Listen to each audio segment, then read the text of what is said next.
So Facepunch and Gary have once again been radio silent with no sort of news on S&box, and while majority of these sort of updates have been small and happening in the background, the last video I did on S&box was, well, over 3 weeks ago, as a recap to what's even going on with S&box for people who are completely out of the loop. But it seems like new tech has arrived in S&box, and this time around, it's made by the community. This month, Facepunch and Gary held a new sort of jam. This time, instead of it being strictly only just a game jam, this would focus more on the type of technology people would create while utilizing S&box's editor. Now, before we get into some of this new community-made tech for the jam and the winners, let's summarize why Gary created a tech jam in the first place. As it stated in the December blog post, Gary mentions that this was something that he thought about for a while. And even though that the game jams are great, there's a lot of boilerplate involved with making a game, and it's not always that important. Plus, the bigger and more disciplined teams basically swipe the winning spots anyway. So with the tech jam, it solves these problems and starts to concentrate more on the meat. Alright, so let's get into the tech jam itself. The tech jam has over 10 different categories. Some of these go from best destruction to simulation to realism and satisfaction. Starting from the last category, going to the first, is the unexpected category. Neverspace from Team Pweg is a short puzzle game featuring mechanics that bend the rules of physics. I will say before getting into this tech demo that this game does slightly remind me of the classic 2006 Xbox 360 game called Prey, which I did own a demo disc of this game that I got from an Xbox magazine, and I played at a friend's house when we were kids. That's basically how you know how old I am, I guess, but let's move forward. Neverspace is a really cool showcase of how much you can get some trippy results in puzzle mechanics and also cause awe and confusion at the same time. It was a ton of fun, but I won't lie, I did get stuck at one point since I was just trying to screw around. But here are some more examples shown from this video that's provided on the page for the game.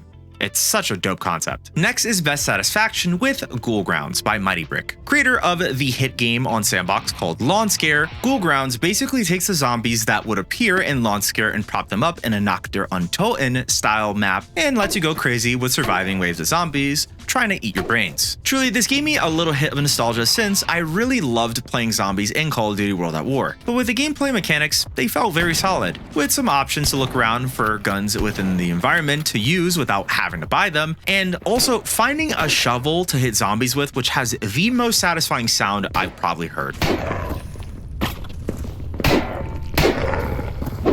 And also chugging beers when the round ends. Nice. The art style is slowly becoming a staple of Mighty Brick's games, as this takes the same style from Lawn Scare and throws it into a much darker and, well, metal tone. Best Realism is next on the list, and that winner goes to Peter Griffin with Underwater Demo. A hell of a name, that's for sure, but with this game, it was a very beautiful underwater setting, as the game name states, while also giving you a very realistic look at the aquatic life and environment as you swim around it. Just exploring and looking around with that very boisterous soundtrack in the background that complemented the feel and vibe of the game was really cool. With some additional tweaking of settings, which in the game is called the Boyd Editor, it's very satisfying to see all of this look so good and clean. Procedural Biomes is the next tech demo in our list, as it won the category of Best Procedural. This tool created from, I can't believe it's a law firm. Okay, I love the meme-ass names for the creators of these tech demos, but we're just going to keep continuing. This is a tool which allows you to create procedurally generated landscapes directly on your terrain, and is very neat to see in action. Obviously, I'm using this video as it's the quickest way to show you what it can do. But this also ties more into the custom tools developers are able to make within S&box and publish them for anyone in the community to use for their game, making it easier than ever to get a concept or game idea down without having to tinker with too many things. With a stroke of a brush, you can go and create either a forest or farmland scenery, no problem. Best Style is the next category we explore, as the winner of this category was Jaco with a point-and-click adventure demo. This was another trippy but awesome tech demo that I got to experience. As the description of this game says, it's a collection of visual effects and mechanics made to resemble the pre-rendered graphics of Riven, the sequel to Myst, which came out in 1997. Fun fact, originally in the 80s and 90s, they started to use this sort of method of creating pre-rendered images and video animations with a program called Soft Image 3D on Silicon Graphics. Honestly, I highly recommend looking into this if you're ever interested, because this is one of my favorite topics, as they formed the bulk of the late 80s and 90s animated films, movies, games, and shows such as Reboot, which was the first ever CGI TV series. Let's continue on and put this random computer tech lesson history aside with the best least, meaning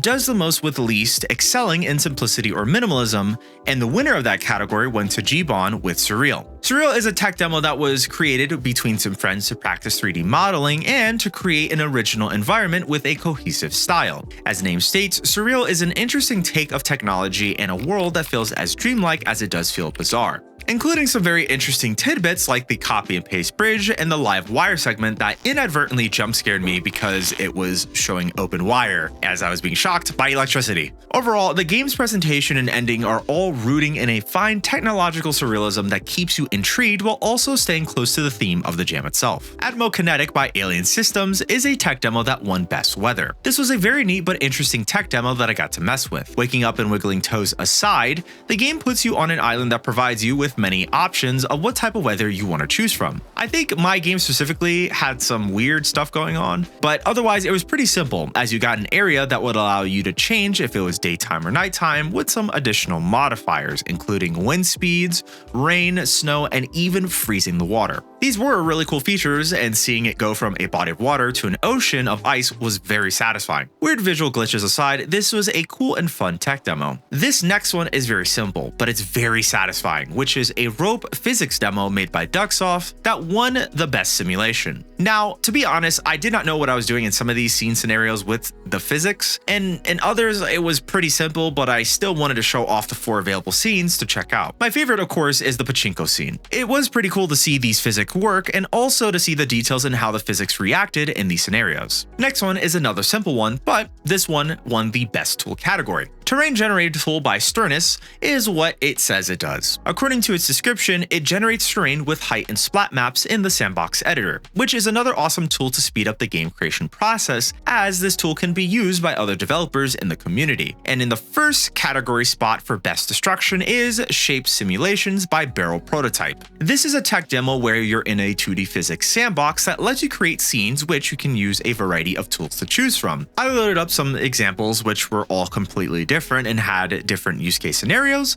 but I would have to say these were really cool to see. It also shows the promise of what could be possible within 2D games on S&box, including destructible objects, tools, and creating and using it in a way to simulate how things can break and obviously explode. Now, I do want to add some mentions here because while there was over 100 submissions and tons of awesome tech demos to go through, I think that there are some that are just really cool to at least give a spotlight to in this video. Braxnet Online 2 was a game that I was invested in before this tech jam happened, and now thankfully I have a chance to not only talk about it, but also play it at the same time. Currently, this version is only single player, but will be available as a multiplayer game, as it's akin to a certain type of role-playing game that I will not mention, but you kind of get the gist, and it's different in certain ways. Regardless, the tech side of this game allows you to plug and unplug appliances, lamps, and more, alongside with showing you how the mechanics of machines you'll be using, and also logic nodes, which I'm not going to get into because too much math, I'm not going to bother. Dark Alley by Wesh Corporation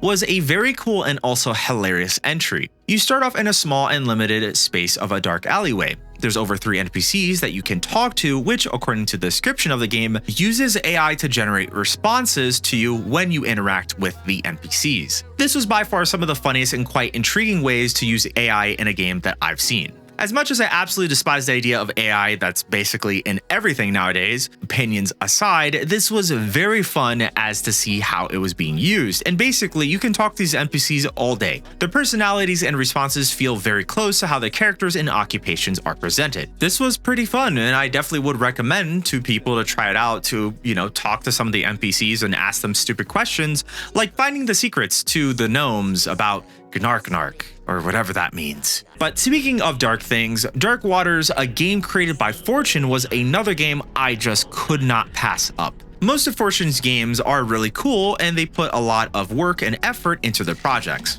This game definitely gave me the perfect amount of uneasy and slow burning sensations of feeling like I was never truly alone underwater. As much as I want to get into the story of the game without spoiling it, I'll summarize it by saying you're simply a diver working for a company that wants you to repair parts of an oil rig in a very intriguing and slightly terrifying underwater environment. I could only get a part of this tech demo for this video as it continues after the first mission, but I'll definitely try my best to dive deeper. Alright, I'll stop. into dark waters. And last on the mentions is Explore Menu Extension by Biplat. This is a concept for a 3D interactive main menu that allows you to go through server lists, a world map, and also has a sandbox interactive television. This was an interesting concept where an explore button appeared in the menu that initially looked the same as before, into changing into a more 3D menu where your avatar is sitting at a desk and could move around parts of the room to interact with various things such as a server list and a world map, which you can of course choose your area and then click on it and chat with other people who are also connected to it. But again, this was a concept, so even the interactive aspect, which would actually play a video on the TV, it showed S&box's official trailer that was put on the Steam page, which again, that's really cool. To end this video off, it's incredibly interesting to see the type of content and also new tech that people have taken the time to develop specifically for S&box and also the Tech Jam. Tons of people have mentioned and have been concerned about the idea of the quantity and quality of content that's going to be available on S&box. But obviously this will come over time as more people adopt the idea of using S&box for game creation. Still, this was a very interesting tech jam for the community and also a great initiative to get the community involved with creating more things that hopefully Gary and Facepunch can showcase to draw more developers and players to get involved with in terms of S&box. But obviously this will come over time as more people adopt the idea of using S&box for game creation. Still, this was a very interesting tech jam for the community and also a great initiative to get the community involved with creating more things that hopefully Gary and Facepunch can showcase to draw more developers and players to get involved with S&box. As per usual, if you're still interested in learning more about S&box, definitely check this video that's here on screen, and I'll see you guys in the next one.